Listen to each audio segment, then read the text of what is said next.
Welcome to this published author show. My name is Kenneth Muyingo, and with me I have a special guest that I will be interviewing.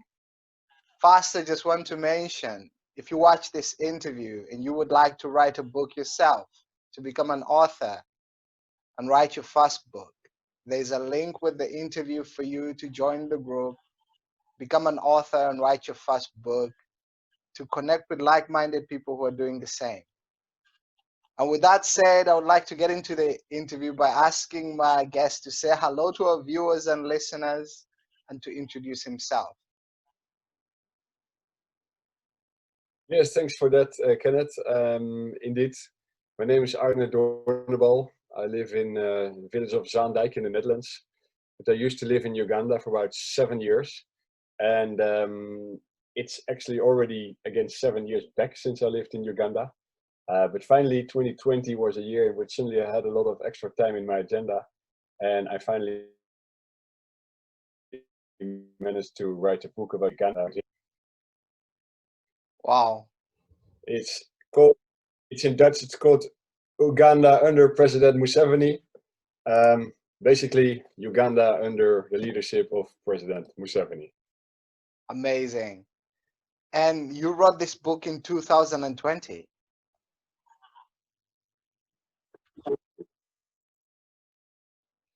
Yeah, well, thanks. I mean, it's an extremely interesting country. I lived there for so long, and of course, as I was there working also as a journalist. So then there's always kind of on your list to one day actually write a book about it. And now it was the right time, also because there's elections coming up, and I feel there's going to be a lot of interest about the upcoming Ugandan elections. Indeed. Most definitely, there is a lot being said and done right now, most especially in Uganda. It's a hot topic. But I'm curious. So you were in Uganda, you lived there for 7 years, and it's been 7 years since you came back from Uganda. And if somebody is watching this interview and they would like to have a bit of background about what you do, what can you share with them?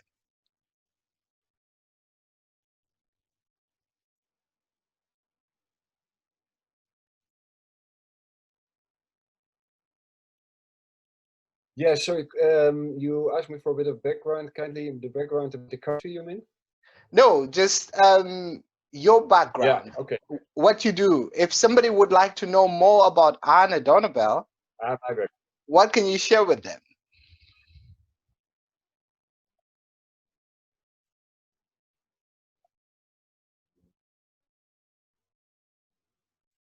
My parents took me on a trip to Botswana. My uncle lived there. So in the early 1990s, at the age of 10 already, was my first time I visited Africa.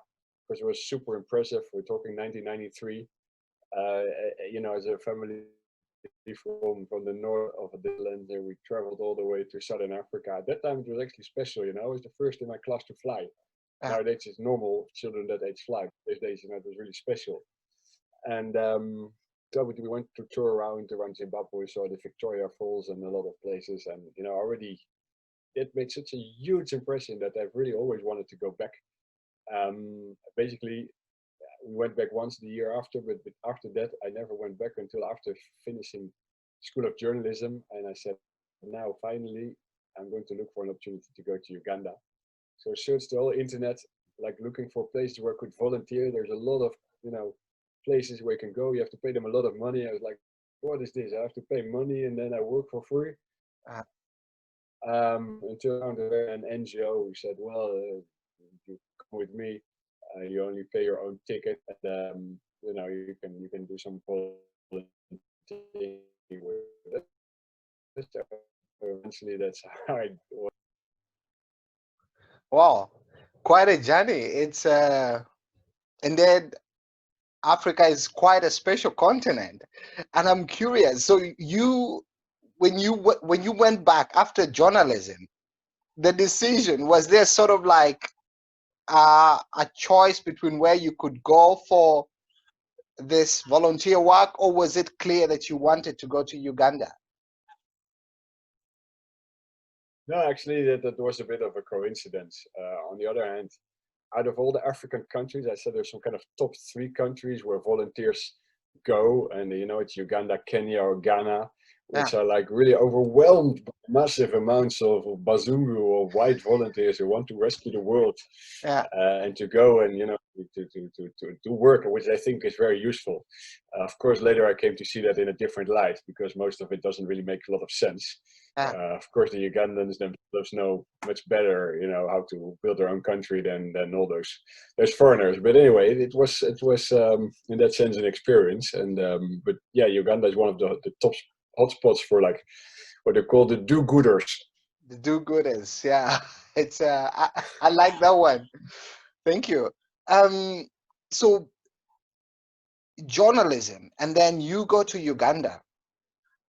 7 years. I mean, that's quite an experience. I was born there. I know this country.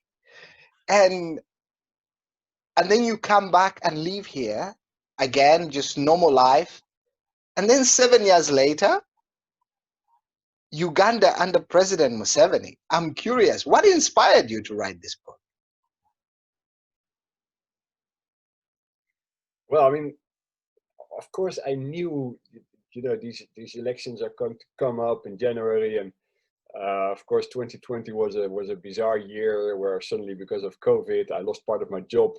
I didn't have to travel anymore, so yeah, 20-hour extra per week in my agenda. I was like, wow, what am I going to do with all this time? I'm going to waste it, or am I going to find like a really useful purpose? Yeah. And that's when I got this idea, you know, I have to do something with these Ugandan elections. But then again, it's like, you know, how can it become interested for Dutch audience? Yeah. And then I found my key figure in this book, who's actually originally Dutch, but she's a woman called Mirjam Blaak. She moved to East Africa in the 1980s, and she became very close to a young rebel leader in that time, being called Yoweri Museveni, who is now the president and is still running again for the presidency in 2021. So with her, I find, okay, she's like the link between the Netherlands on the one side, Uganda on the other side. And of course, the book is not only about her, but she comes back quite often in the book. Yeah. And she's really giving her views, how the early days were, how she got in touch, how she first met Yoweri Museveni in 1985. There she really describes how the man looked like and what his visions were, you know, and then, yeah, of course, I interviewed a lot of other people, but she's kind of like She's the centerpiece. line in the book, you know. Yeah, actually, between 1980 and 2020, that's basically the time frame that I looked at. Wow. 1980 and 2020. This is amazing. And so you wrote the book just in 2020. How long did it take you from start to finish? Yeah, well, so I started really with the first interviews were late June, and then that's finished now. So that's just under 6 months. But of course, you do have to realize I did use a lot of archive material. Yeah. Which I'd been gaining in 7 years of being a correspondent. I mean, it's not that I started with absolutely nothing. Like, there's a few chapters about the Lord's Resistance Army, the peace talks in Juba, which I attended also. Yeah. The way we were waiting for Joseph Kony in the bush to sign the peace agreement where he didn't come. You know, all those things that are stories that I'd already written before. Yeah. I just had to use existing material, and I would add the views of Mirjam Blaak, who also played a role in that because she's a diplomat and she also has a function in the International Criminal Court. So in that sense, it was like an add-on on existing material. I see. Wow. It's in Uganda. It's so 7 years, and then you're talking about all of this, the Lord's Resistance Army, the interaction with all these people in Uganda. What can you tell me from your journalistic background and your experience of being in Uganda about the current situation? The current situation, well, it has really changed a lot. When I worked there, I never experienced any issue to obtain, for example, a press accreditation. There was an office of the Uganda Media Council, a very friendly lady. Every year I would pass by, I'd pay my fees, she would give me a press accreditation. Now, this year it's different. About a week ago, they cancelled all the ongoing press accreditations for journalists living inside Uganda, and they made like a huge list of criteria you need to fulfill if you come in as a foreign journalist. Yeah. So I haven't managed to get my press accreditation. They're asking me now for a certificate of good conduct, and then I've supplied one. They said it was not good enough. So it's like, but I mean, come on! I spent 7 years in Uganda.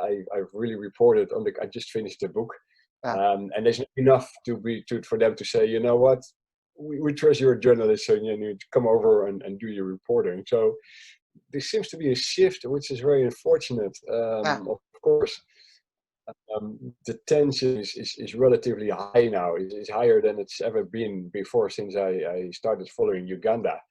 And it also has an effect on the way the authorities are now approaching press and journalists. They kind of don't really want them. I mean, that is clear. They're making all these barriers, and well, that worries them. Indeed. Wow. Thank you. And so, if somebody is watching us and they would like to read Uganda under President Museveni, what can you share with them about the main premise of the book without giving a lot away? Yeah, well, so it's really, like I said, it takes an historic view, because the thing is, you look at headlines and you only see 2-3 minutes of something. I mean, if you looked at CNN 2-3 weeks ago, you see there's 50 Ugandan people being killed by security forces, and like a lot of shooting and bloodshed, and you just cannot really understand that. Why is this happening? I mean, who is this opposition figure, and where does he come from? But also, who is Museveni? To be honest, I mean, this opposition figure who is now making headlines, Mr. Bobby Wine, as he's by his statement, only appears in my book in the very last chapter, the 13th. The first 12 are way before his time.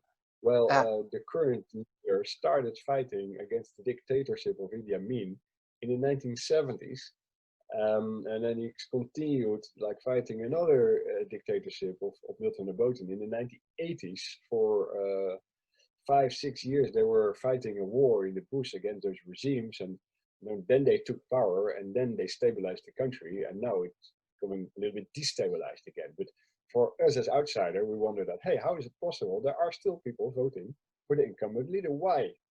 And it's probably the same as you saw in Zimbabwe with Mr. Mugabe. There were a lot of people who were still looking at the things he did good in the beginning, and forgave him the things that went wrong later on. And so that's why I think it's important to, if you really want to know what's happening now, and that's not in Uganda but in every country, you do need to look at the history first. Indeed. Wow, that's very well said. I was listening to someone some weeks back who said, if you want to see ahead, the farther back you look, the farther ahead you will see. And I thought that's quite fascinating. And the way you say it, that if you want to understand what's happening right now, you have to look at what happened before. Exactly. No, I can't agree more. Yeah, and so are you going to? Do you still have hope of getting the permit? You would like to go still and cover the election? Yeah, well, I mean, I'm a resident, so I'm allowed to enter the country. I see other journalists who are not even getting their visas, so I can be there. But yeah, if they don't give me the card, then I'm technically not allowed to actually, be anywhere near where election things take place. On the other hand, I mean, I step out of my door, there's election things taking place everywhere. Right? I mean, if on election day, when I go there, but anyway, I will go to their office and explain myself once more why I think that would be nice to give me the accreditation, and we'll see what happens there. Indeed. Wow, it's so you mentioned that you interviewed High Excellency the Ambassador Miriam Black, and some of the people you interviewed for the book? Yeah, so obviously Ambassador Black, she is, so as I said before, she was from the Netherlands. She's white. Now she doesn't have a Dutch nationality anymore, but the Ugandan one. But she's still white and she still speaks fluent Dutch. So that's Ah, also always a bit difficult for people to understand. She always dresses in a very African way, just to really show that, hey, I am a real Ugandan. But obviously, she is a representative of Mr. Museveni. She works for him. I mean, ah, it's her job to shine a positive light on the government. So, of course, I had to also interview other people to make sure the book is balanced. So I've had interviews, but some of them were already before when I still lived there, or later when I went back. So there's this opposition figure called Kiza Besigye. uh-huh. He was like the first main challenger of the current regime. He started falling out with the regime after 1999. And I interviewed him several times when I was still in Uganda extensively. And also after, because it was also in Holland not so long ago. So I used those interviews as well. I interviewed some human rights lawyers. I also interviewed one of the journalists who was in the New Vision for 20 years, Mr. Pike, who is now in Nairobi. So there was a journalist from Britain who was also there in those first, years during the Bush War, which Ah, is the war which brought Museveni to power in the 1980s. So I also looked for those different views, and obviously towards the end there's more room for the views of Mr. Bobby Wine, although I ah, saw him very briefly in the Netherlands last year, but I didn't have like a real in-depth interview. But there's plenty of videos on the internet where he shares his opinions and his views. He's been interviewed hundreds of times, so that is also easy possible to obtain. indeed. Wow, it is very well researched material. And so you mentioned that the book is right now only in Dutch. Is there a Mm. possibility, do you already know when maybe the English version of it would be available? I don't know yet.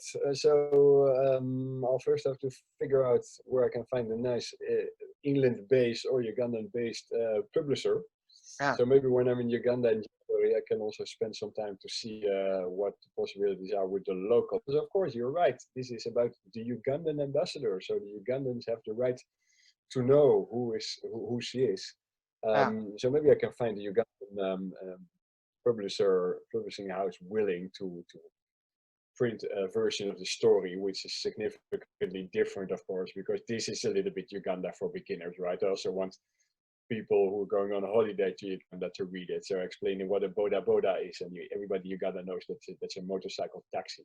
yeah, So a Ugandan version would probably be half shorter, and it would more focus on the aspects of Ambassador Black's life and others. But yeah, I mean, I'll have to figure out, who would be interested in that, what the arrangement would be, and but definitely it's maybe a nice thing to do for 2021.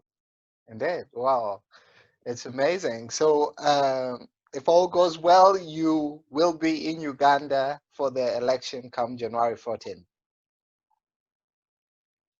Well, I've had at least three foreign flights cancelled in the last 12 months, so I don't have to, I'm not yet shouting it out loud, but I have a ticket. Yeah. But anything can happen, with flights cancellations, airport closures, etc. I hear COVID cases are going up again in Uganda, and knowing how the regime is not very happy at the moment with too many outsiders coming in, maybe they'll close the airport again the week before the elections out of COVID free. You just never know. Yeah. But inshallah, I would say I hope to be there in January. Very nice. It's would be nice if you're there, then you can also just cover this one, because like you mentioned, it's not like the ones that you have experienced. And why would you say it's different from the previous elections that you mentioned? Well, I mean, I actually covered only the one exactly 10 years ago, the 2011 elections. Uh-huh. I must say nothing really exciting to me like happened. It was almost that everybody was already like, ah, yeah, Museveni will win again, the incumbent leader. It's only that after that there was a certain period of civil disobedience led by Dr. Besigye, the opposition leader, and also went to report on that a couple of times. There was a lot of tear gas and bullet, but it stopped after a while.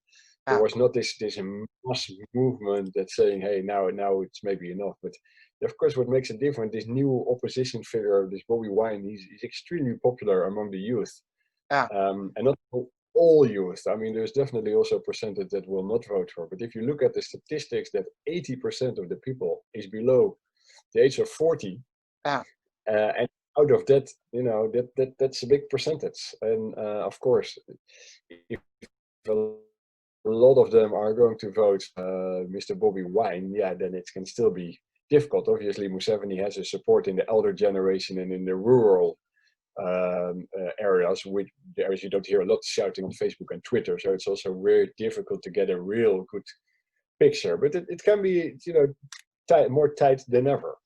indeed. I see what you mean. It's quite a contested one, if we could say it like that.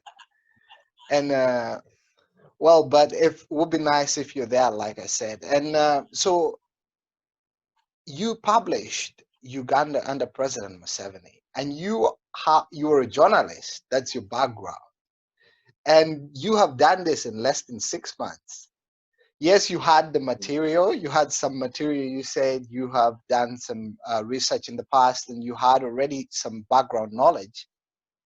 But would you be thinking about maybe publishing another book in the future?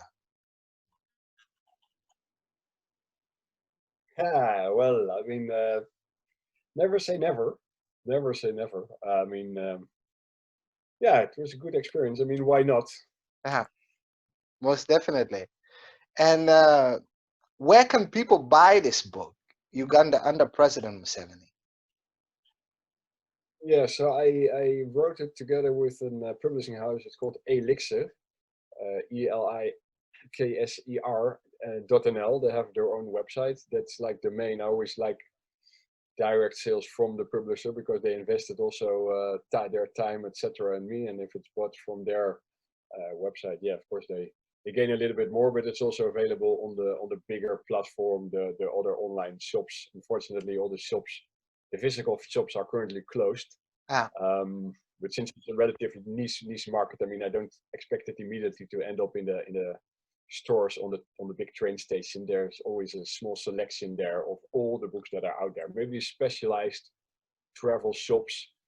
I see it coming. Actually, I haven't checked it out yet. It's only out like 2 or 3 weeks, and like I said, now I shops see. are closed until mid-January. Yeah, it's quite unprecedented times.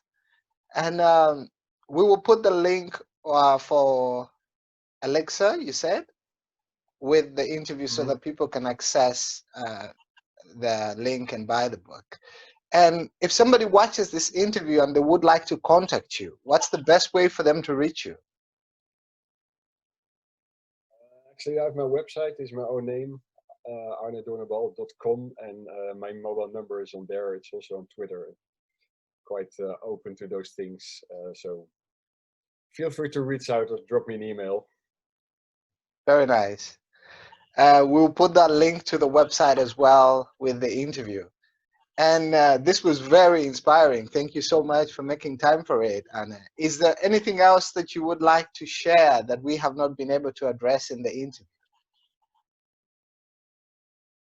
Well, I mean, let me just, of course, really hope that it does remain, peaceful, the 2021 elections. There is a lot of, you know, different opinions, but let's really, I hope Ugandans and you and everybody else Ah, can really eventually, after the elections, also accept that who may have won, and indeed. at least not make it into something bad, because that will affect everybody, and would be really, really, really a shame. Indeed, most definitely. It's